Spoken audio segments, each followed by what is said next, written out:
Saul, o primeiro rei, né, empossado ali. A primeira dinastia, que não chegou a ser uma dinastia, né? Uma dinastia dele mesmo, praticamente. Tá bem? Vamos orar então? Agradecer a Deus. Obrigada, Espírito Santo, por essa manhã. Obrigada pela vida de cada um aqui, Senhor. Que o Senhor comprou com o seu sangue, que o Senhor salvou, remiu, ó Deus, e tirou de um lugar de trevas e trouxe para um lugar de luz, ó Deus, um lugar, ó Deus, onde a Tua graça, Senhor, transborda, um lugar onde é possível encontrar alívio, segurança, transformação, ó Deus, onde o nosso coração tem paz. Obrigada, Deus, por esse espaço que o Senhor nos concede aqui, por essa sala, ó Deus, por essa igreja que nos abençoa, Deus, pelos nossos pastores, líderes, Deus, nós somos gratos aqui, louvamos ao Senhor, porque o Senhor tem sustentado, Deus, a Tua casa, tem sustentado a Tua obra no decorrer dos anos, ó Deus, e a tem feito avançar, Senhor. Obrigado, Deus, pela oportunidade, Senhor, que temos de ouvir a Tua palavra, de nos debruçarmos e estudarmos a Tua palavra também. Deus, isso é privilégio para nós, Senhor, isso é uma alegria. Ó Deus, podemos ouvir, compreender, entender, podemos, ó Deus, ter, ó Deus, aquela revelação, os nossos ouvidos, ó Deus, abertos, os nossos olhos espirituais abertos, pelo Senhor, Pai. Obrigada por isso. Ajuda-nos, Senhor, a aplicar tudo isso na nossa vida, Pai, na nossa vida diária, Deus, na nossa semana, Deus, nos nossos relacionamentos, nas nossas práticas, né? Então, nós vimos, é uma teocracia, o governo de Israel, quem governa é a divindade, que é Deus, os representantes legais são os sacerdotes, não tem um grupo, né, assim, instituído politicamente, né? São sacerdotes, é uma instituição religiosa, eles que vão ensinar as leis e vão conduzir o povo. Quando precisa de luta, de guerra, precisa de alguma orientação, Deus destaca uma liderança carismática para governar. Alguns deles mantinham esse governo, né, até o fim da vida. Eles permaneciam julgando a nação durante muito tempo, até que o juiz morria, o povo desviava tudo de novo de Deus, e vocês já sabem os ciclos, né, que acontecia. Deus levantava outro, enfim. Era dessa forma que acontecia a teocracia. Então eles não precisavam ali de um representante legal como um rei, né? Eles não precisavam, por quê? Porque Deus era rei do povo, Deus governava, ele não era necessário. Se houvesse uma necessidade, uma luta maior, eles se uniam às tribos, né? Eles tinham cada um mais ou menos suas lideranças, suas organizações, e agora eles juntos iam lutar, e Deus iria dar a vitória, Deus iria à frente. Então, no livro de Juízes a gente vê ali Deus como rei do povo, Deus sendo esse governante, né? A partir da saída do Egito, Deus constituindo essa nação para si, um povo para si, um povo escolhido, né? Nós vemos ali Deus sendo o general de guerra, Deus sendo o Senhor dos exércitos no meio deles, né? Então, essa era a situação. Nós vimos, né, em uma das aulas, penúltima aula sobre os juízes, ali falando de Eli, depois Samuel, a situação do sacerdócio, né? Vocês lembram? O que estava acontecendo com o sacerdócio, que era responsável por representar assim, esse Deus no meio do povo? Vocês lembram? Qual era o problema? Pode falar, gente, eu não estou fazendo piada, não estou brincando, pode falar, né? Se me falar, eu vou jogar o celular. Oi? O que estava acontecendo com Israel em relação ao sacerdócio no final do período dos juízes? Qual que era o problema do sacerdócio? Estava passando por uma crise. Isso. Havia corrupção no meio do sacerdócio. Então agora não era só o povo que se desviava, se afastava de Deus e fazia o que era mal aos olhos do Senhor. Agora isso estava lá no meio do sacerdócio. Agora os próprios sacerdotes. Eli era conivente, lembram? Ele ficava assim, era o pecado da omissão, né? Ele não se posicionava com complacência, isso. Então ele não se posicionava firmemente com os filhos. E aí nós vimos, né, todas as situações que aconteceram. Nesse processo, enquanto está acontecendo isso no sacerdócio, Deus está levantando Samuel, né? O Samuel é uma liderança já diferenciada. Eli já é sacerdote e juiz. né? Já é uma situação diferenciada. Aqui a gente tem Samuel sendo sacerdote, né? Sacerdote, ali crescendo no sacerdócio como Eli, né? Sendo ensinado no sacerdócio, profeta, né? E juiz. Algumas funções ali associadas já, né? E aí a gente viu o final, né, terminando a liderança com Samuel. A arca foi roubada no período ali de Eli, foram os filhos de Eli, né, que estavam ali naquela guerra. Inclusive o Senhor não estava no meio do povo, eles trouxeram a arca como um amuleto. A presença de Deus não é amuleto. O ter a Bíblia aberta lá em casa, no Salmo 91, não espanta nem formiga, né? Imagine de demônio. Então, não funciona, não adianta, né? Eu tenho que me relacionar com esse Deus. É um Deus que se relaciona. Ele quer esse relacionamento com o seu povo. O povo estava o quê? Fazendo o que era mal, pecando contra o Senhor. Então o Senhor, a presença dele, se retirava, né? O povo estava sozinho agora. Então a arca, que para eles era tão preciosa, foi roubada. Vocês lembram por quem? Os filisteus, ótimo. Então a gente vê aqui uma investida dos filisteus. Agora, né, eu vou ajudar a gente a lembrar do que a gente veio falando na aula anterior, que é importante para dar sequência. Aqui eu não tenho um mapa grandão, vocês também não vão enxergar aqui, mas eu sugiro que vocês procurem no final da Bíblia. Várias Bíblias têm mapas aí, as de estudo, né? É só para ter uma ideia, né? Então, no meu mapa aqui, vou esperar vocês abrirem. O mapa aí dos reinos, né, de Saul e Davi, do antigo Israel, que mostra ali a Canaã, ok? Aquele trecho, aquele retângulo, quase um retângulo, né, de terra, aquele estreito ali. Então, no meu mapa aqui, ó, se vocês conseguirem ver, ter uma ideia, nós temos aqui, ó, as tribos, ok? Assentadas, né, nas cores aqui, tudo bonitinho, né? Nós temos do lado de cá o mar Mediterrâneo, né? Nessa região aqui, ó, nós temos, dá pra ver? Os filisteus, ok? Eles estão aqui bem pertinho da tribo de Benjamim, que está mais ou menos no meio aqui, né? No mapa que a gente mostrou na aula passada, a gente tinha aquele retângulo, o mar aqui, e mais ou menos aqui beirando o mar nós temos os amalequitas e nós temos os filisteus. Aqui mais ou menos no meio já temos a tribo de Benjamim, né? Temos Edom, né? Toda nessa região aqui, dá pra ver no mapa aí. Quem conseguiu ver? Conseguiu ver? Conseguiram achar? Não? Celular ajuda também, né? Dá pra entrar no celular, achar o mapa. Vai até mais rápido, né?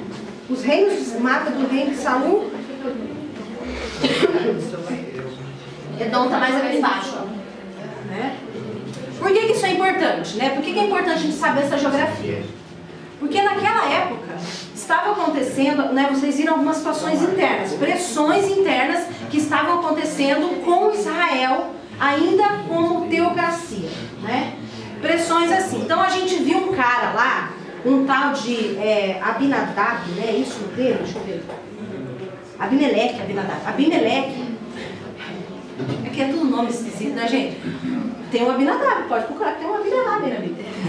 Em algum lugar que não tem nada a ver com isso. Mas o Abimeleque, né? Ele era filho de uma mulher que era cananeia, ou, né, cananita. Então ele era meio parente, né, de um povo lá de Hebron. E aí ele pega e fala, que esse cara, esse povo aí vão vir governar sobre nós? Não, vamos instituir um rei aqui no meio de nós. O que vocês acham de mim, né? E aí o povo vai, compra o discurso dele, vota nele, e ele, né, elege rei, mais ou menos assim. Na verdade foi meio usurpado o negócio, né? E aí ele assume essa liderança. Forçada. Deus nunca havia, né, falado para ele, destacado ele, ou falado para o sacerdote, ou falado, não, ele foi, eu quero ser rei, e ele se fez rei por um período, reinou por 3 anos.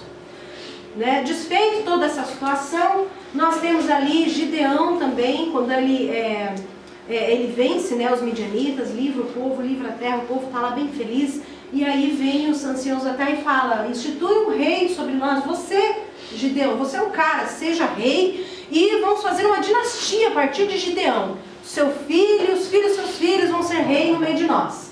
Né? E aí Gideão fala, de forma alguma, você já tem um rei que é o Senhor. Né? Então a gente vê o povo querendo, mas existem razões externas também que a gente precisa considerar para eles desejarem esse rei, para eles desejarem alguém que fosse à frente deles numa guerra, todas as vezes que acontecessem investidas. Até esse momento eram clãs pequenos, né? Como a gente viu aí os medianitas, os amonitas, então esses clãs menores que vinham lutar e Deus livrava eles. Só que a ameaça Filisteia, obrigada, era grande, não só para Israel, mas para todo aquele período ali da época da Palestina, né? Naquele corredor sírio-palestinense ali todo. Por quê? A dinastia dos Ramessidas, né, dos Ramsés, ela estava em declínio, né? Então, o império do Novo Egito, ele está agora num momento de baixa. Lembra que Israel saiu de lá dentro do Egito, certo? E agora ele está num momento de declínio, né? Assim como outros impérios, né, como o da Mesopotâmia, ali daquela época. Nesse momento, os filisteus acharam uma oportunidade de ganharem espaço, terra e construírem talvez o seu próprio império. E eles estavam investindo fortemente em vários lugares. Eles eram muito bons ferreiros, né? Então eles tinham um grande armamento de guerra, eles eram os caras lá que tinham, né, o poderio militar top na época, que poderia de fato fazer grandes investidas e conquistas. Eles eram muito organizados como soldados de guerra. E aí então eles começam a avançar. Nós vemos um avanço em relação ali, lembram de Sansão? Sansão vai lá no posto, né, no destacamento filisteu, e ele pega uma das mulheres de lá. Lembra disso? Acontece todo um problema, uma situação, os filisteus depois pegam ele, e aí fala lá, né, que ele matou mais filisteus na morte do que em vida. Lembra disso? Sim? Então, ali a gente já vê algumas incursões lá no livro de Juízes dos filisteus dando problema para Israel, né? Mas até então era só uma ameaça de leve. Mas a partir ali de Eli, naquele período de declínio, começa a se tornar um problema crônico, uma ameaça crônica.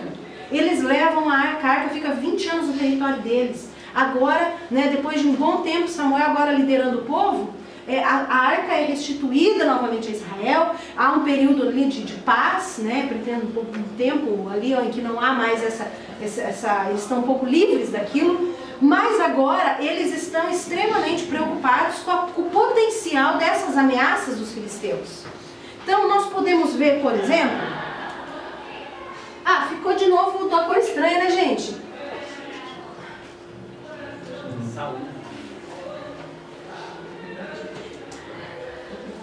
Aqui, ó. Olha lá. Ó. Ameaça dos filisteus. Então, a gente tem aqui, ó. Eles tomam uma arca. Acompanha comigo aqui, ó. Aí, nessa região aqui, eles entram em Keila, a 40 quilômetros de Jerusalém. Ou seja, estão se aproximando muito do território de Israel, né? Nesse momento aqui, Davi ouve que eles estão atacando Keila, né? E ele vai, no caso, defender. Agora aqui a gente já vê que eles entraram, eles já estão em Gibeá Benjamita aqui, e já estão estabelecendo postos filisteus ali. Aqui a gente vê eles fugindo para o território, né, os filadeiros de Miquimás aqui, numa guerra, uma batalha ali que Saul e Jonatas travou, né, Jonatas, o filho de Saul. Aqui eles já estão assentados. Davi está indo contra eles, eles já estão assentados e acampados em Belém.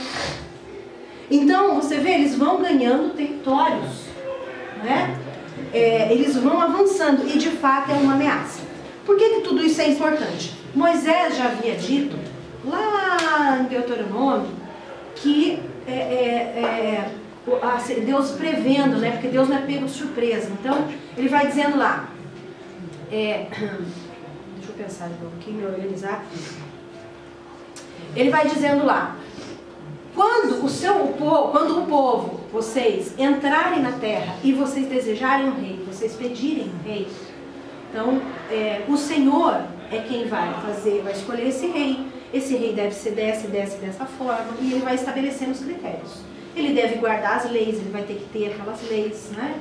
Então ele vai trazendo como que deve ser esse rei, né? Quando vocês pedirem e desejarem. E aí então o povo chega, no final da vida de Samuel, né?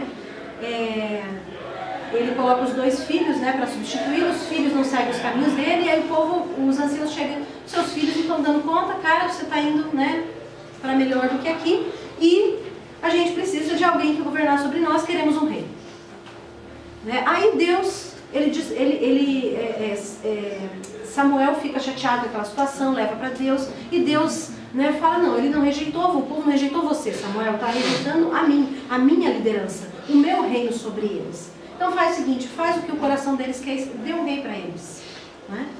Só que daí Deus não deixa de governar sobre o seu povo. Ele não abre mão de ser rei no meio do povo, ainda que ele permita, como uma concessão, como uma espécie de, digamos assim, um castigo, até a gente comentou, né? É uma concessão, é isso mesmo, um castigo, uma concessão, né? Porque eles iriam viver a consequência dessa atitude, né? Dessa rebelião contra essa organização da teocracia do reino de Deus sobre eles. E aí ele fala, o rei vai vir sobre vocês, vai tomar as vossas filhas, né, para serem as suas cozinheiras, as suas perfumistas. Os seus filhos vão ser as pessoas que vão ser levadas lá para o exército para guerrear no nome dele. Né? A melhor parte da terra de vocês, do produto da terra, vai para o rei. Né? E aí a gente vê tantas coisas que vão acontecendo, né, a partir daqui, na monarquia, e que o povo de fato vai viver isso. E aí no final do discurso o povo fala, não interessa, nós queremos um rei. E aí nós começamos com a história de Saul. Saul é indicado rei. Vamos abrir em 1 Samuel, no capítulo 9, do 1 ao 14. Nós vamos ler a Bíblia hoje, bastante, tá? Então vamos nos preparar, acender a luz. Eu digo hoje porque tem algumas aulas que a gente lê alguns versículos, hoje vai ler bastante. Vamos lá então. 1 Samuel. A professora aqui não abriu. Vamos fazer assim. Vamos começar lendo daqui, pode ser? Um versículo cada um. Pode ser 2, porque daí vai o entendimento mais completo. Tá? Vai lá, Tana. Do 1 e o 2, do 9. Havia um homem de Benjamim rico e influente, chamado Quis, filho de Abiel, neto de Zeror, bisneto de Becarol, não sei se é assim que fala, e trineto de Apia. Ele tinha um filho chamado Saul, jovem de boa aparência, sem igual entre os israelitas. Os mais altos batiam em seus ombros. Maior potencial de rei, hein? Tinha se perdido as jumentas de Quis, pai de Saul, pelo que disse Quis a Saul, seu filho. Toma agora contigo um dos moços, levanta-te e vai procurar as jumentas. Passaram, pois, pela região montanhosa de Efraim, como também pela terra de Salisa, mas não as acharam. Depois passaram pela terra de Salim, porém tão pouco estavam ali, passando ainda pela terra de Benjamim, não as acharam. Chegando ao distrito de Zuf, disse Saul ao seu servo, vamos voltar, ou meu pai deixará de pensar nas jumentas para começar a preocupar-se conosco. O servo, contudo, respondeu, nessa cidade mora um homem de Deus que é muito respeitado, tudo o que ele diz acontece. Vamos falar com ele, talvez ele nos aponte o caminho a seguir. Saul respondeu, está bem, vamos, mas não temos nada a oferecer ao homem de Deus. Até a nossa comida acabou e não temos nada para lhe dar em troca.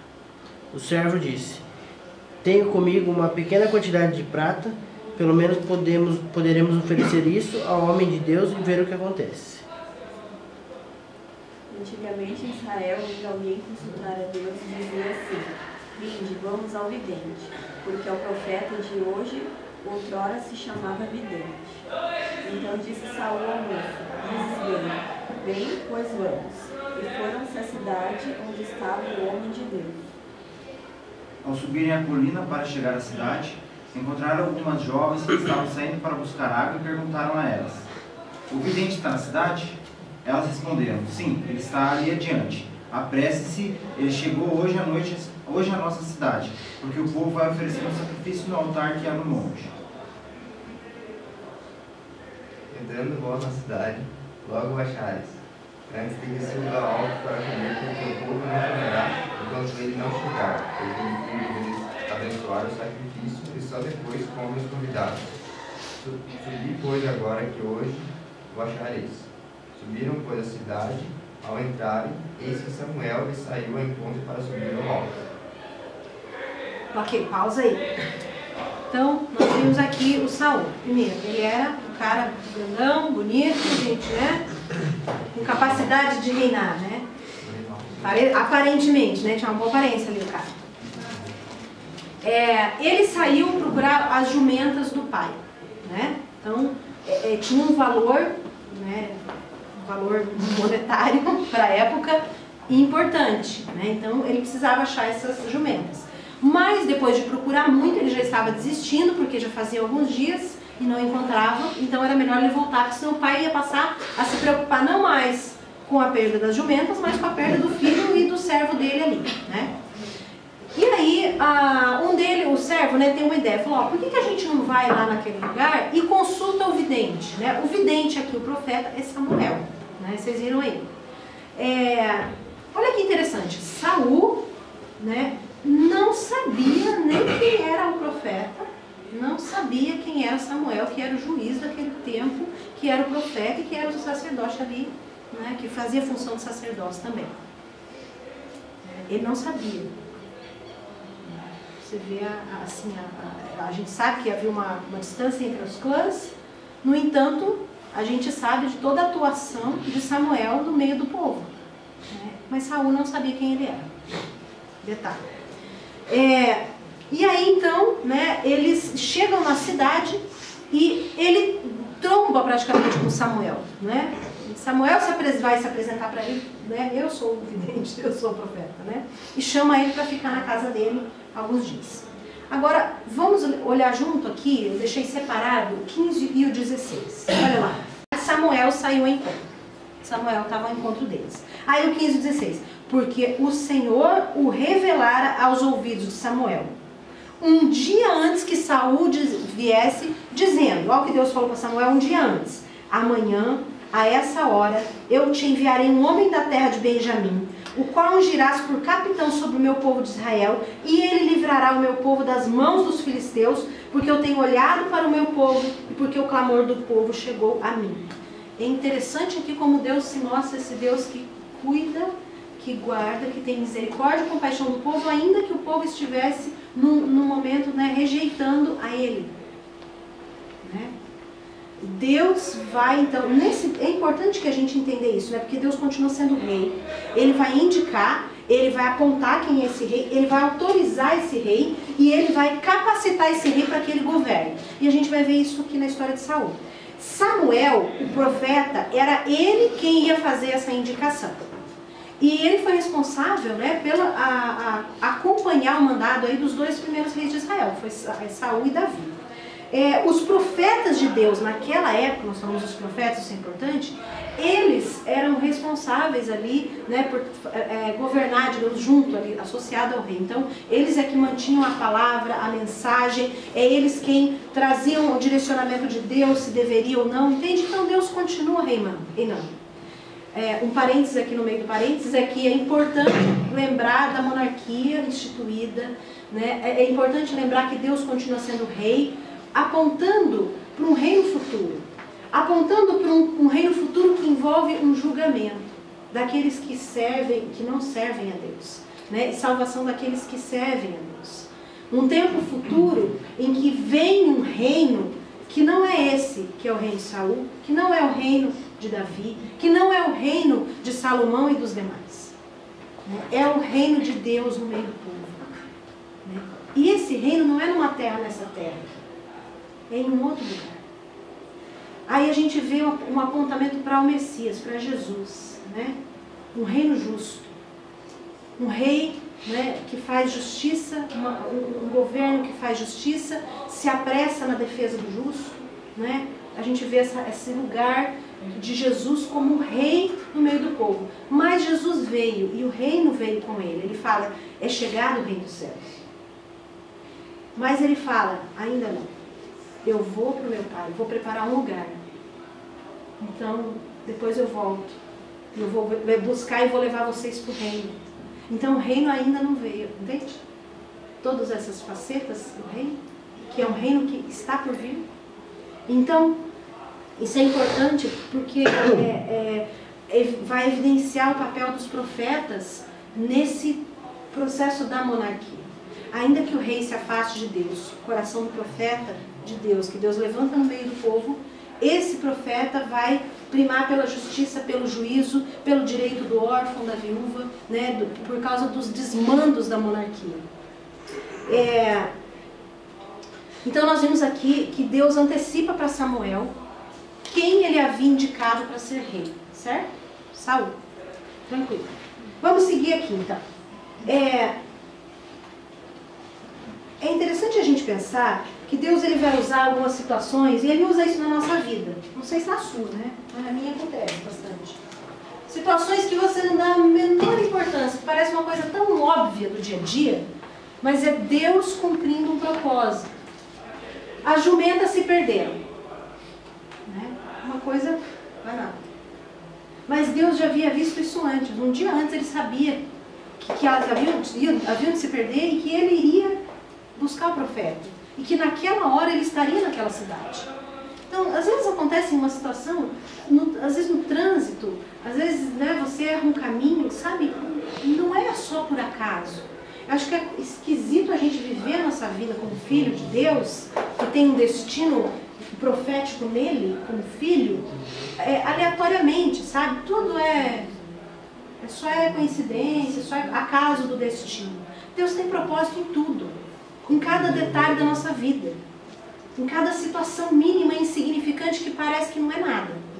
Deus está agindo ali para promover algo depois. Até aquelas situações ruins e difíceis, ser mandado embora do emprego, né? Alguém te persegue lá no lugar onde você trabalha, você de repente vai sempre bem numa disciplina, na faculdade, daqui a pouco você só leva bomba, o professor começa a te perseguir. Então tem situações que acontecem que a gente acha que o inimigo está se levantando. E ele se levanta mesmo, né? Para cair. Né? Porque se eu tenho em Deus a noção de que Ele tem um plano e propósito na minha vida, então eu posso confiar e descansar que todas as coisas cooperam para o meu bem.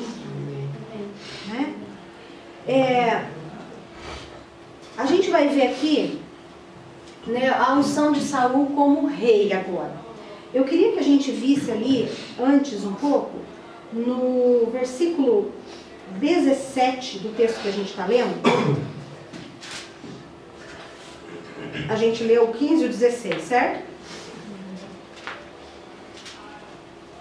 Acompanha junto comigo lá, por favor.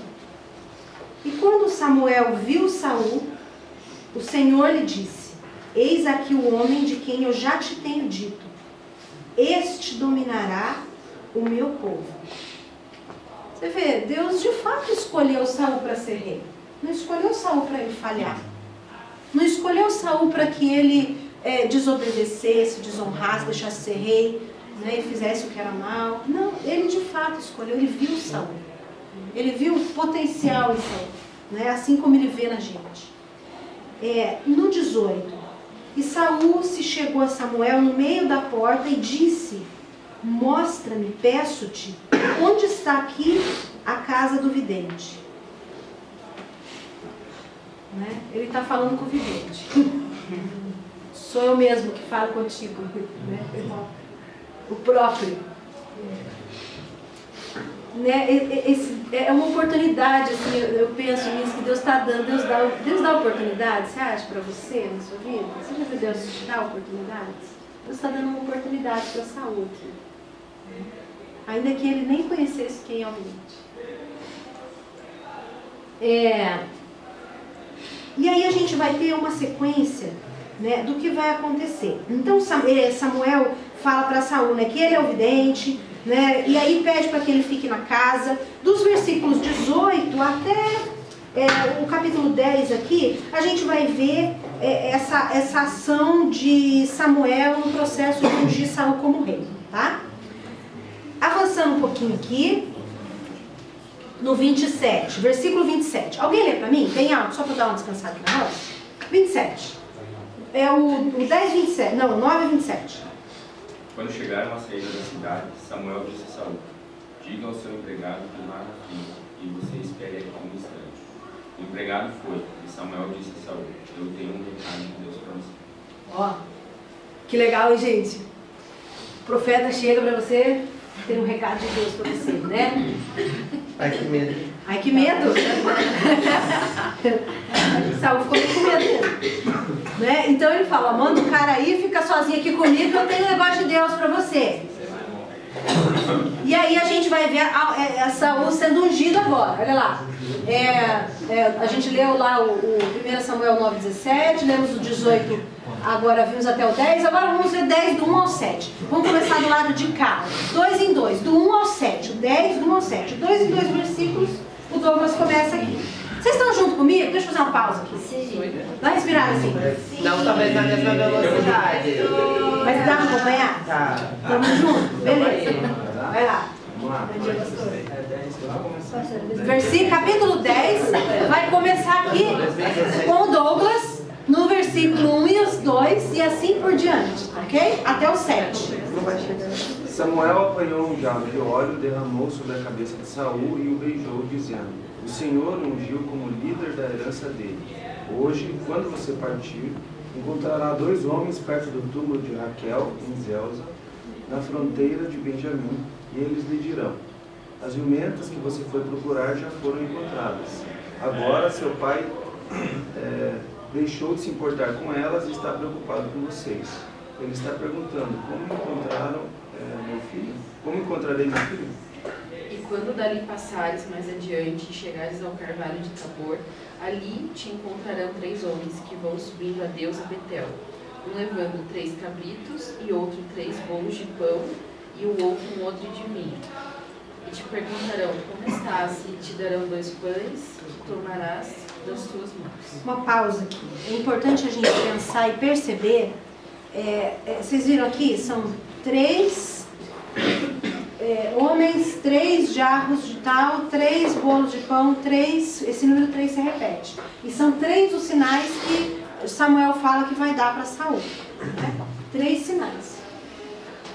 Esse 3, o número 3, a gente sabe que tem todo um contexto, né, sobre os números na Bíblia. Ele se refere à completude, à totalidade. Alguns números se referem à totalidade, à completude, né, como por exemplo o 7. Né? Mas nesse momento, o 3, o 3 especificamente, ele fala de uma completude em Deus, de Deus, da parte de Deus. Né? Deus, são 3, a trindade, né? O homem é corpo, alma e espírito. E, enfim, tem inúmeras situações que a gente vai olhar na Bíblia, ações, atitudes que Pedro nega Jesus 3 vezes. Caminho, verdade e vida, né? Várias situações que a gente vai vendo que tem assim.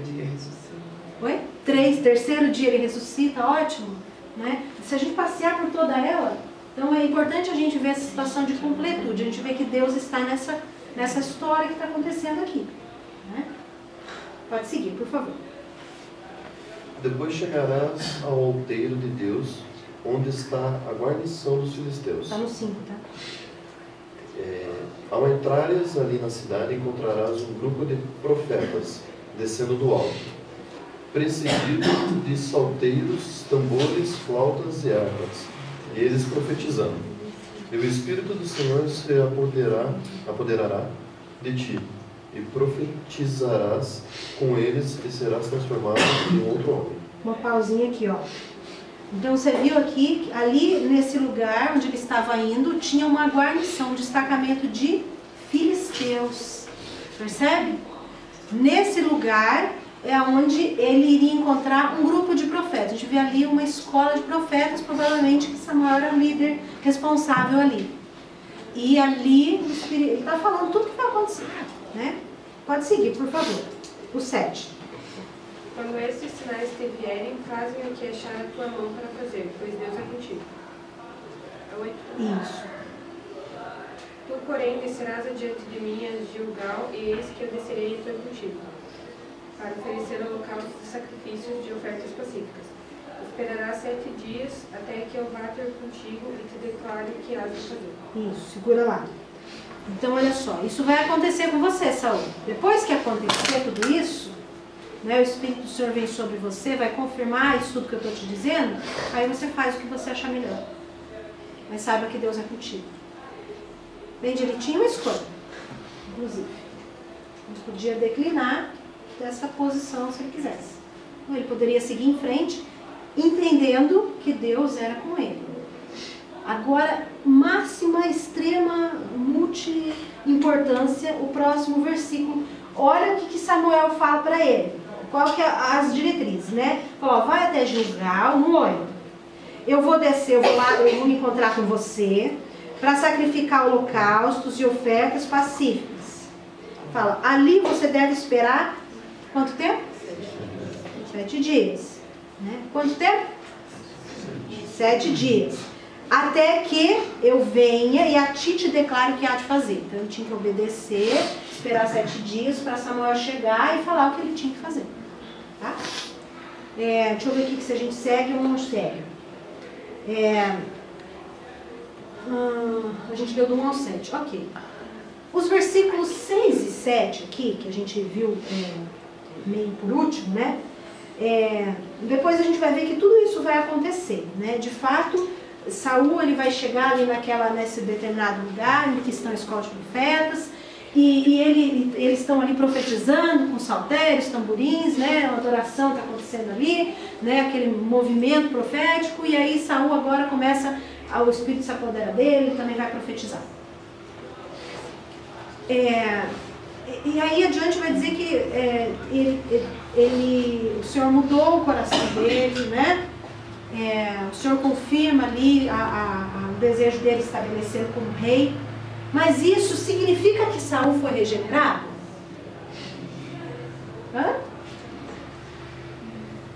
Dúvidas? Vocês acham que foi? Quem acha que foi? Levanta a mão. Ninguém. Todo mundo acha que não foi? É isso?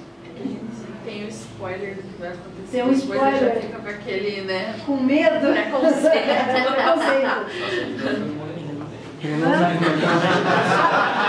Compartilha. O que ele falou? Ele não usava moletom genérico. É verdade.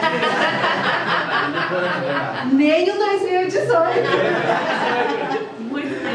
Muito menos, né?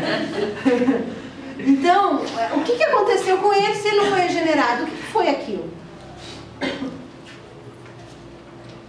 Pastor, eu sei que você está morrendo de vontade de falar, não fala não. Interessante que no 9 que fala que Deus mudou o coração de Saul. Olha só, né?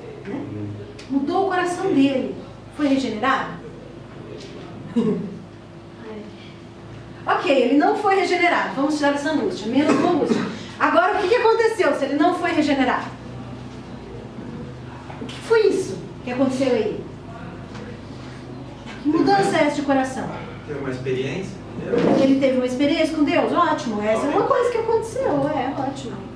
Né? Uma experiência com Deus. Para quem vocês lembram na Bíblia que Deus já falou antes disso que ele tinha mudado o coração? É uma outra situação. Faraó, inclusive. Então, para Deus mudar o coração de alguém não é uma coisa assim tão complicada, né? Então foi uma experiência que ele teve com Deus. Mas significou alguma coisa essa experiência? Que importância que teve essa experiência? Para Saul, para a monarquia? Qual que era a importância de ele ter vivido essa experiência?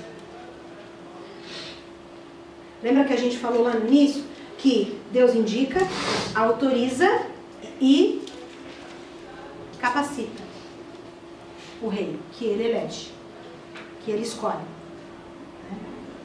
Então, ele deu ali a Saul, ele deu a ele um coração de rei para que ele pudesse governar. Nós podemos pensar dessa forma. Deu a ele a capacidade, a condição de ser o governante do povo ali no meio do povo. Não um processo de regeneração. É diferente. Deus deu para ele essas qualidades de rei. Nós vimos que aconteceram na sequência os 3 sinais, sabe? Nós vamos ver lá, você continua lendo o texto lá em casa, que é bem legal.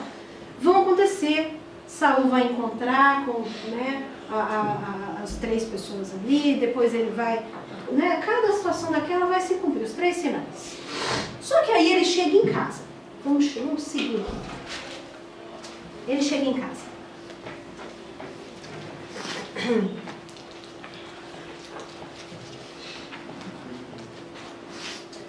1 Samuel 10,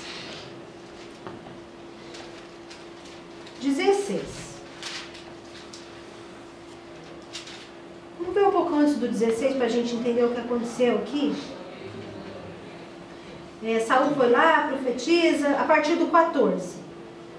Continua lendo na sequência quem estava lendo. Quem que era agora? Vai lá, Macleis, por favor. Disse-lhe o tio de Saul a ele e ao seu moço: aonde fostes? E disse ele: a buscar as jumentas. E vendo que não apareciam, fomos a Samuel. Então disse o tio de Saul: declara-me, peço-te, o que vos disse Samuel? Olha só o que Saul responde para o tio dele sobre o que Samuel falou para ele. Vai lá, Ju. Disse que as jumentas já haviam sido encontradas, respondeu Saul. Contudo, não contou ao tio o que Samuel tinha dito sobre o rei. Ah, você foi lá no profeta, Saul? E o que ele falou para você? O profeta faz? Profetiza, né? Ah, ele falou onde que estavam as jumentas. Que elas iam ser encontradas. Não é? Não falou mais nada. Ele omitiu toda a situação de que Deus havia escolhido ele para ser o primeiro rei de Israel. É interessante isso aqui, né? Pode pensar, o que vocês acham? Vamos imaginar? É imaginação, tá, gente? O que vocês acham? O que aconteceu? Por que ele não falou pro tio? Eu não sei, mas o que vocês imaginam na cabeça? Medo. Sabe uma coisa de você não contar enquanto não acontecer uma coisa. Assim, vai que não é verdade, né? 100%. Confiança, né? Confiança. Faltou. O que vocês falaram aqui? Desconfiança. Desconfiança. Às vezes ele conhecia o tio dele, né? Melhor, não sei, né? Fofoqueiro. Tem informações. Fofoqueiro. Vai que ele vai contar pra todo mundo agora, né? É que Deus não falou pra ele, pode contar também, tipo, não deu essa liberdade assim de estar ali. Foi Deus e ele. Assim como aquele menino falou, às vezes Deus fala conosco e tipo, a gente vai lá num retiro, num evento e você sai transformado, alguma coisa aconteceu e as pessoas, o que aconteceu? Você não precisa ficar, né? Não, é interno, né? Guarda pra você, né? Será que de repente quando o Saul falou, ó, manda teu servo lá adiante, fica só você comigo que eu tenho um negócio de Deus pra falar aqui, pra você, um recado. Né? Talvez ele entendeu que era só pra ele. Pode ser, né? Estamos só conjecturando, né? Tudo isso pode ser. Deu uma perdida aqui, deixa eu achar. Vai lá, avançando. Alguns problemas de Saul ser proclamado rei diante do povo, né? Olha só, interessante isso aqui, né? O Samuel fala lá, lembra que ele falou para... Oi? Problemas. Tradução, problemas, né? Problemas, é a tradução. Não tá falando uma letra. Foi intencional. Foi intencional. Porque a gente aqui é bilíngue. É ensino bilíngue. É ensino bilíngue. Professora Micaela.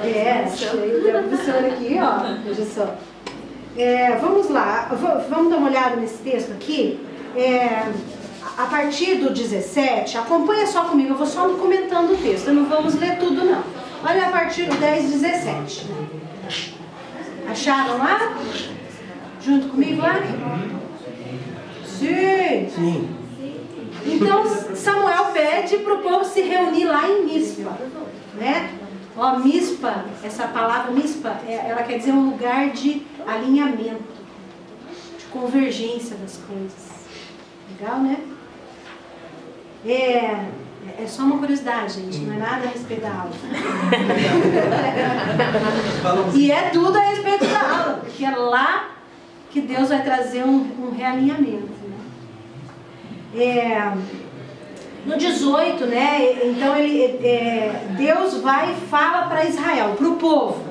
Olha só o que Deus fala para o povo antes de ungir Saul. Eu fiz subir Israel do Egito.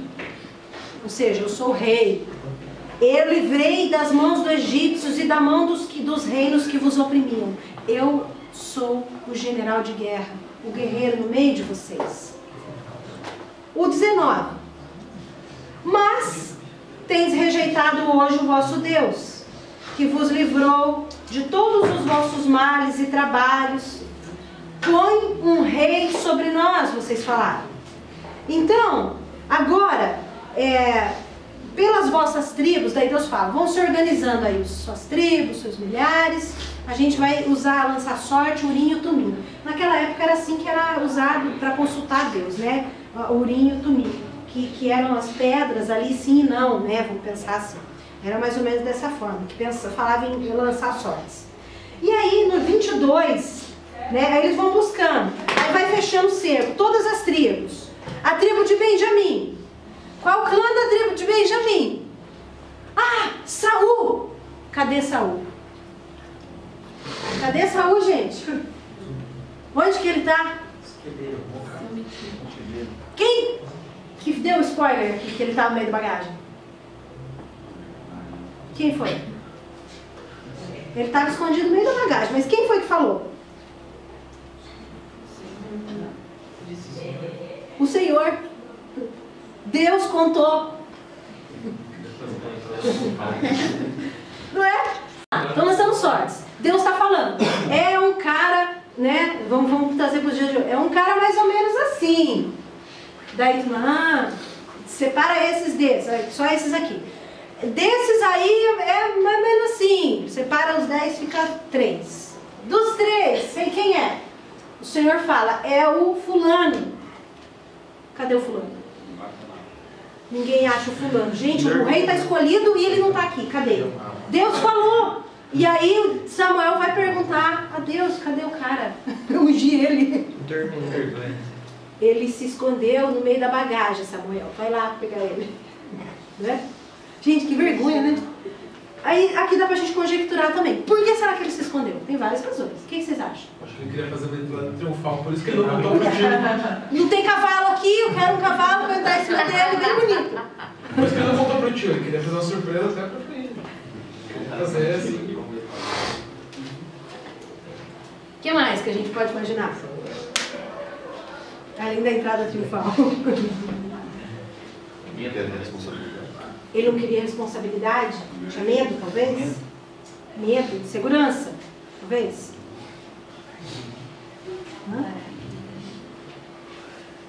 Alguém acha um motivo bom? Estava orando. Ele estava orando, né? Na bagagem. Ele era um homem de oração, ele estava orando. Intercedendo para que o Senhor escolha outro. Ele estava tendo tempo com Deus também. Gente, mas olha, lembra que Samuel falou para ele? Vai acontecer isso e isso com você, e aí você faz o que você acha melhor. Sabe, me parece. Que atitude foi essa, gente? Fala sério. Me parece ele é um cara meio medroso, né? Porque é verdade, porque a gente tem essa situação com o tio dele, que um pouquinho antes ali com o servo dele, ele fala assim, não, vamos voltar, antes de encontrar com Samuel, ele fala, vamos voltar, porque meu tio deve estar preocupado com a gente, achando que a gente se perdeu. Então aí já mostra um certo, preciso dar uma notícia para o tio. Daí o servo fala, não, vou continuar até o vidente. E agora essa situação que ele se esconde, mais a situação dele omitir a informação, e aí depois com Golias e todas as situações posteriores que levam a entender que ele era... E outra, Deus escolheu ele era um cara grande, alto e bonito. Então as características que o povo gostava, né? O povo queria. Então, escolheu de acordo com o povo, só que um cara grande e que tinha medo. Me parece assim que ele era bem medroso. Legal, muito bom, né, a análise de Saul. Eu particularmente acho também que ele era inseguro, sabe? Ele era inseguro. Eu acho que uma das razões o que faz uma pessoa insegura? O que uma pessoa insegura? No geral, assim, generalização. Se esconde. Ser insegura. Autoestima, problema de autoestima. A autoestima está relacionado a identidade. Né? Onde que a gente encontra a nossa identidade? em Deus. Então, talvez, se ele tivesse uma dificuldade aqui, talvez, não é? E aí poderia explicar essa insegurança dele. Enfim, né? Depois, a gente tem um problema aqui, porque eles pegam o Saul, levanta ele como rei, o povo por aclamação, inclusive, né? Isso depois vai ser uma regra, né? No meio do povo lá de Israel tinha o sacerdote Aías, né? E agora ele é aclamado, né, no meio do povo como rei. Só que tem um povo lá que não gosta muito dele. Alguns imprestáveis, não imprestáveis, a gente boa está aqui de novo. De entre o povo, porém não criam que Saul os livraria dos inimigos. Eles não acreditavam que Davi está aqui no meio da história de Saul. Eles não acreditavam que Saul podia livrar ele dos inimigos. E o objetivo de levantar o rei era livrar dos inimigos, dos filisteus, da ameaça, né? Terceiro, a gente tem uma primeira guerra aqui, que Saul vai participar. Ele já está ungido rei, já está aclamado como rei, né? É uma guerra contra os amonitas, né? Nessa guerra,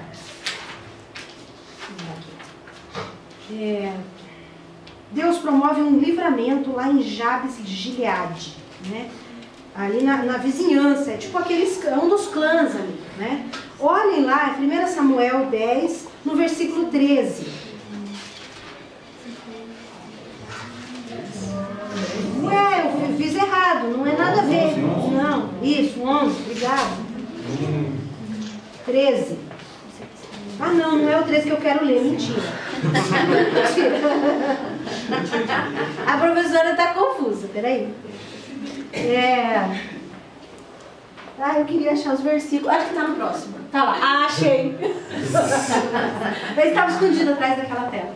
Tá nas bagagens. Agora apareceu. Eu estou engraçadinha hoje. 1 Samuel 11:2. Aqui está mais quentinho, calor, eu fico feliz. Naás, o amonita, respondeu. Né? Naás era o líder, o rei lá dos amonitas, né? Que Deus vai trazer o livramento. Eu só farei um tratado. O povo vai lá para negociar. O que dá para a gente fazer aí para ficar melhor para todo mundo, né? Israel está indo lá negociar. Só farei um tratado com vocês sob a condição de que eu arranque o olho direito de cada um de vocês e assim eu humilharei todo Israel. Esse é o meu acordo. Bom acordo, né, gente? Você oferece os olhos e você ganha essa. Aí essa conversa, o mensageiro vai apavorado e começa a espalhar essa notícia. Aqui no 11, 6 e 7 a gente vai ver que chegou para Saul. Saul, ouvindo isso, o Espírito de Deus se apoderou dele e ele ficou furioso, aquela indignação santa, né? Apanhou 2 bois, cortou-os em pedaços e por meio dos mensageiros enviou os pedaços a todo Israel, agora todos os clãs, né? Proclamando, isso é o que acontecerá aos bois de quem não seguir Saul e Samuel. Agora ele foi rei, né? Agora sou eu que mando aqui nesse negócio, entendeu? E o profeta está junto comigo. Ou vocês vão me seguir ou vão ficar sem boi. Então o temor do Senhor caiu sobre o povo e eles vieram unânimes.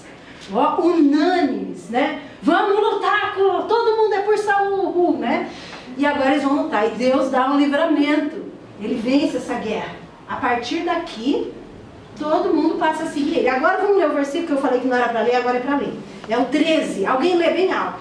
Olha só, depois que ganhou a batalha lá, Saul, o que deram a ideia aí? Alguém deu uma ideia? Qual que é a ideia? Versículo 13 do 11. Pode ler. Saul, porém, disse: hoje ninguém será morto, pois neste dia o Senhor trouxe libertação a Israel. Um do povo lá, alguém do povo falou: vamos aqui, pena de morte agora para todo mundo que não seguir Saul e não quiser ficar com ele. Tipo os caras ruins lá, que não estavam curtindo Saul. Pena de morte. E aí Samuel fala: não. É Samuel que fala, Saul, né? Saul. Saul, ok. Uma boa atitude aqui, né? Hoje ninguém mais vai morrer. Porque Deus trouxe um grande livramento. Ninguém morre mais. Nada de negócio de pena de morte, não. Né? Tá vendo? Ele podia ser um bom rei, gente. gente. Deus deu a ele condição, qualidades de rei, E qual coração de rei. problema? Hã? Qual o terceiro? É que eu li já o resumido, né? O problema é antes que acontece. Ó, o povo, no teu 12, disse a Samuel: quem é aquele que dizia que Saul não reinaria sobre nós? Quem que é? Vem aqui, ó. Mostra aqui. Todo mundo, faz fila. Dai cá esses homens, nós vamos matar eles. Pena de morte. Esse foi o problema. Daí peguei e matar quem não seguisse Saul. Quem não seguisse Saul. Mais problemas. Mais problemas. O pecado de Saul. Ele está sendo um bom rei até agora. Fez o que prometia. Deus ungiu ele para levar ele da ameaça dos filisteus, né? Começou nível básico, os amonitas. Vou fazer um teste, Saul. Livrou, né? Ele teve 3 problemas. O primeiro, ele se intromete no ofício sacerdotal primeiro. Depois ele desobedece, né? E depois ele tenta manipular Deus e ele impõe um voto de tolo. Lembra dos votos, né? Que a gente viu? Um voto de tolo sobre o povo, né? A gente vai ver isso aqui. Deixa eu achar minhas colas. No versículo 11...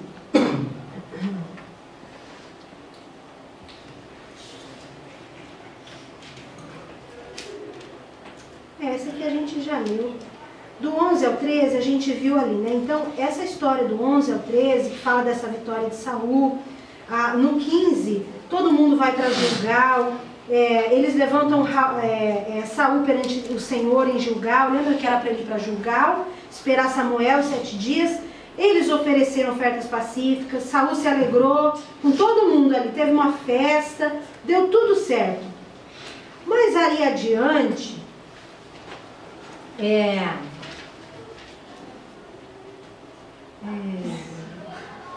Deixa eu achar aqui o texto. Eu anotei umas coisas que eu não estou entendendo porque eu anotei. Acho que é porque eu fiz a aula de meia-noite. Deve ser.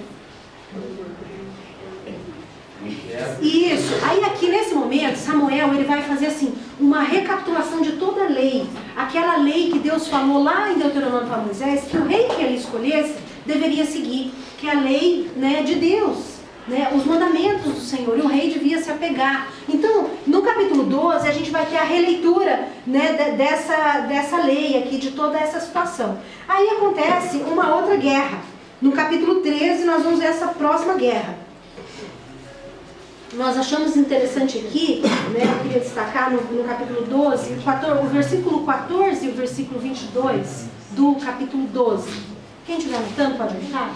Capítulo 12, versículo 14 e versículo 22. Deus vai falar o quanto Ele ama o povo dele. Ó, se temerdes ao Senhor e servirdes e derdes ouvidos à sua voz, não fordes rebeldes ao Senhor, como o rei que reina assim sobre vocês, se todo mundo andar de acordo com a minha vontade, vocês vão seguir o Senhor vosso Deus. No 22.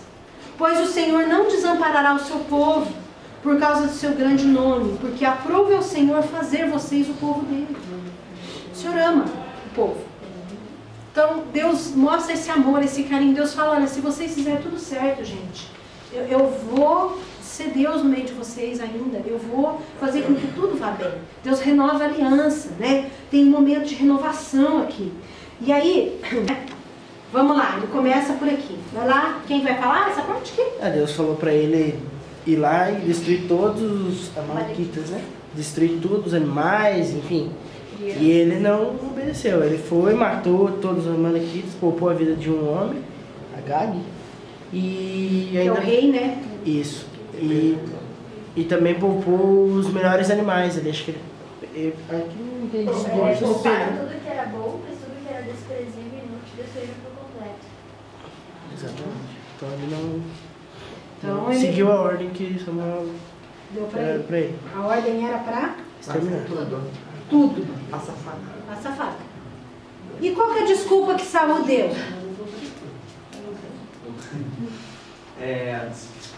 A desculpa é que os soldados dele não tinham matado o melhor do gado lá, do ovelha, e que era para sacrifício a Deus. espiritual, né? Vocês não acharam? Ele até fala, não, obedeci a Deus. Obedeci metade, eu mereço alguma coisa, ué, né? E ainda vou sacrificar a metade que eu trouxe de água para Deus? Qual que é o problema? Né? Eu vou lá, dou uma roubadinha no dinheiro, não dou imposto, né? Faço as coisas meio erradas, uns trambique, e aí eu dou o dízimo, tá tudo santo, Deus me abençoa. É assim? Não, né? Vamos ver aqui então. Que princípio Samuel Deus expôs? Samuel expôs sobre obediência ali, né? Eu acho que ele vai falar sobre isso. Ele fala, né? Melhor obedecer do que sacrificar, né? E eu confesso que eu pode ser bem burro, né? Assim, mas pra mim, antes quando eu escutava essa frase, né? Assim, ela fora do contexto, eu sempre pensava na questão, sacrificar de você, tipo, perder algo, né? Assim, melhor obedecer do que sacrificar. Mas na verdade, brincando com o que a desculpa que ele deu, né? Samuel tá falando, né? Melhor obedecer do que depois ter que sacrificar, do que ter que espiar o pecado, né? Exato. Então, assim, ele até estava comentando que ele fala, melhor atender do que a gordura dos carneiros. Pensando aqui nos coleguinhas, gente. E daí, assim, acho que talvez ele até quis dar se você não entendeu isso que eu tô falando, né? Então ele levou pro contexto deles, né? Melhor é você atender do que a gordura. Deus prefere que você atenda do que suba uma... não, mas daí, né, eu vou sacrificar. Daí o melhor, Deus vai ficar satisfeito, né? Então... por exemplo, eu peco, faço escorrego lá, né, caí de alguma situação, alguma coisa na minha vida, e aí ao invés de eu me arrepender, de eu ir diante de Deus e chorar aquilo, né, o que eu faço? Eu começo a espiritualizar aquilo e eu faço agora um propósito de jejum. Vou jejuar e Deus vai me perdoar. Ou, né, eu começo a ter, a partir de amanhã eu começo a frequentar a escola bíblica. Né? Então, lá, vou ser santo e Deus vai me aceitar de volta. Não, Deus só quer que eu confesse o pecado. Deus prefere isso do que o sacrifício. Né? Mais ou menos assim. Vai lá, então. Agora, a gente vai ver se o arrependimento que Saul vai demonstrar, ele foi sincero. Se vocês quiserem, nem pode ler. O que você já achei que você tinha esperado. Né? A gente acha que ele não se arrependeu de verdade. Pode falar alto, que você falar alto que eu sei. Eles têm que ouvir as muitas vezes. Não estou ouvindo o Camilo. Faz de conta que você está brigando comigo. Isso. A gente acha que ele não se arrependeu de verdade, que ele só fez isso para ele não perder o posto, porque depois até no versículo 35 fala que Samuel teve dó de Saul e que o Senhor se arrependeu de colocar o Saul com ele. E lá no 16 também fala, o Senhor fala a Samuel até quando ele terá dó de Saul. Então ele não se arrependeu de verdade, ele só não queria perder o cargo dele. Desculpa, verdade? E ele pede perdão para Samuel, que a gente tinha falado, que ele não vai direto a Deus, verdadeiro. Ele pede para Samuel honrar ele diante dos anciãos, mas a imagem que importa para ele. Diante das pessoas, né? A reputação, porque aí ele não perdeu o posto que ela colocou. Muito bom, ótimo. Né? Então é exatamente isso. Ele está preocupado com a imagem dele, aquela aparência grandão, bonitão, assim do povo ali. Né? Um pouco antes, eu não sei se é nessa parte, eles falam, cadê? Samuel vai buscar, cadê Saul? Né? Saul está lá, levantou uma estátua em nome dele. Né? Em homenagem a ele mesmo. Então a gente vê que ele não estava preocupado com a imagem, ele não estava arrependido. Ele nem se importou com o que ele fez, já nem acho que foi errado o que ele fez. Ele tenta justificar isso, né? Vai lá agora, quais foram os sentimentos de Samuel em relação à rejeição de Saul e quais foram os sentimentos de Deus em relação a isso? Vamos lá, ela era do fundão. O Alex quer falar. Samuel já foi a tristeza, né? Pena. Tristeza, pena. E o Senhor. Se arrependimento matasse. Mas Deus é Deus. Arrependimento. Deus é Deus. Deus é Deus, então. Se arrependeu de ter colocado Saul. Então, tristeza, né? Dó, pena. Poderia ter sido um grande rei. Deus poderia ter dado a ele o reino Poderia ter confirmado, mas agora... A linhagem, toda a linhagem. Mas agora, tinha um cara bom lá, hein? Jonatas, que era o filho dele. Né? Ok. Obrigado, gente, né? A participação. Obrigado por dar aula. Vocês arrasaram, é isso aí. Os últimos anos, né, da vida de Saul, pra gente terminar. Ele começa a perseguir Davi.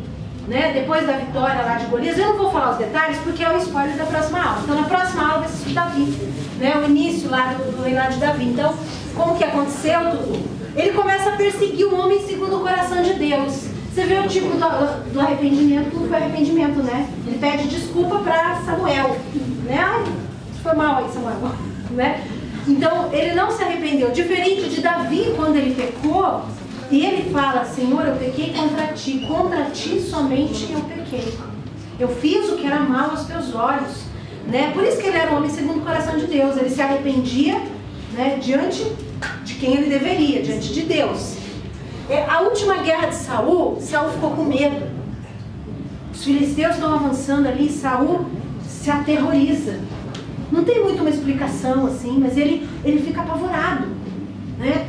E aí... ele começa a consultar Deus, porque ele ficou desesperado, e ele vai consultar Deus, e ele vai e ora, faz tudo que pode, e levanta e prostra, eu estou inventando, mas ele ora bastante, ele tenta falar com Deus, Deus não fala com ele, porque o Espírito do Senhor já havia se retirado dele, né? A partir dessa situação aqui. E aí ele vai e consulta uma pessoa, gente boa, uma médium, né? Para consultar os mortos. Lá em Deuteronômio, na lei que os reis deveriam guardar, lembra? Nova restauração da aliança? Está escrito: não consultarás adivinho, os mortos, para consultar os mortos, adivinhos, agoreiros, necromantes. Não, é abominação. Saul vai lá e consulta. O que acontece na consulta? Vocês lembram? Aparece alguém lá. Quem que aparece lá? Samuel. Era o Samuel? Será que era o Samuel? Eita. É dureza, hein? Isso é polêmico. O que era aquele negócio ali que aconteceu? Eu não estava lá. Eu não estava, nem eu. Não posso falar de onde que eu não vi. Né? A gente pode entender. Ó, o texto diz que... vou baixar o versículo aqui, é melhor ainda. Está no 28:7. Olha lá. 28:7. Isso é só mais uma curiosidade, né? Mas é importante também. 28, versículo 7. Então disse Saul aos seus criados: buscai uma mulher que tenha o espírito de feiticeira, para que eu vá a ela e a consulte. E os seus criados disseram: eis que endora uma mulher que tem o espírito de adivinhar. Né? Aí blá blá blá, blá blá blá. Na verdade a mulher ela fica ali conturbada, né? Ela parece que tem noção do que o outro está fazendo, sendo que o outro não podia fazer aquilo. Isso, exatamente. Podia ser uma armadilha contra ela, né? Exatamente. Ela era de outro, rei fazer, né? isso, né? Outro rei. Por que o rei não podia ir fazendo, né? Então, ok. Olha só. O rei lhe disse no 13: não temas, porém, que é o que vês? A mulher pergunta, né? A mulher disse a Saul: vejo deuses que sobem da terra. A mulher está vendo isso. Como que é a figura? O Saul pergunta. E ela disse: vem subindo um homem ancião, está envolto numa capa. Entendendo Saul que era Samuel, ele achou, né? Ele entendeu que fosse. Deu a entender que era. Não está dizendo que era. Entendendo Saul que era Samuel, inclinou-se o rosto em terra e se prostrou. Enfim, daí você sabe o que acontece, né? O capítulo. Mas tem também que a pessoa que escreveu o que viu. Não foi necessariamente Samuel que escreveu. Mas eles tinham os escribas. Ele entendeu que era Samuel, ele escreveu. Entendeu? Então, deveu ser Tipo assim, postei e saí correndo, mas Fiquei com medo. Nada a ver com isso. Só vi check-in e saí correndo. Nada a ver com isso. Ó, no verso, a partir do capítulo 31, né, do 1 ao 13, a gente vê a última batalha de Saul, né, e ele pede para que o servo dele, é uma situação meio enigmática, né, ele pede que o servo mate ele, para não dizer que ele foi morto, né, ali na guerra, e que o rei se suicidou, algo assim, né, mas ele se lança sobre a própria espada, né, para tirar a vida. 1 Crônicas 10, 13 e 14, a gente tem um resumo de toda essa história, para a gente finalizar. Ó, na hora, Saul morreu quando foi infiel ao Senhor, não guardou a palavra do Senhor e chegou a consultar uma médium em busca de orientação, em vez de consultar o Senhor. Por isso o Senhor o entregou à morte e deu o reino a Davi, filho de Jessé. Essa é a justificativa no livro dos reis lá, né? No livro das crônicas dos reis.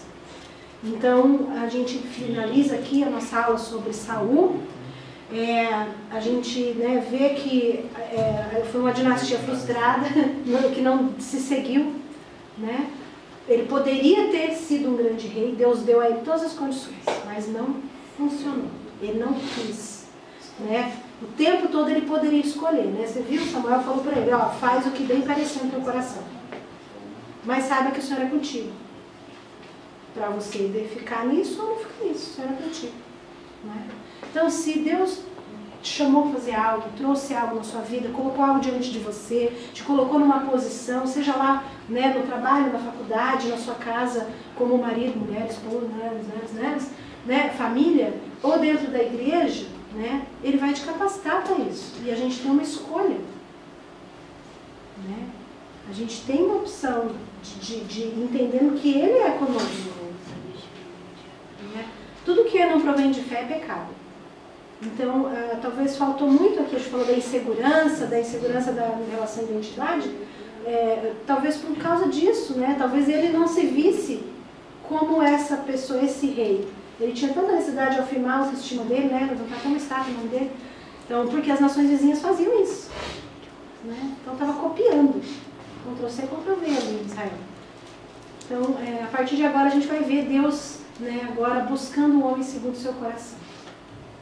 Tá bom? É uma história muito interessante. Davi, a gente vai passar algumas semanas falando sobre essa figura fantástica, incrível, que nos inspira muito, né? Pelas fraquezas, pelas falhas dele e pelos sucessos, pelo coração dele diante de Deus, pelo quanto Deus o abençoou. Amém?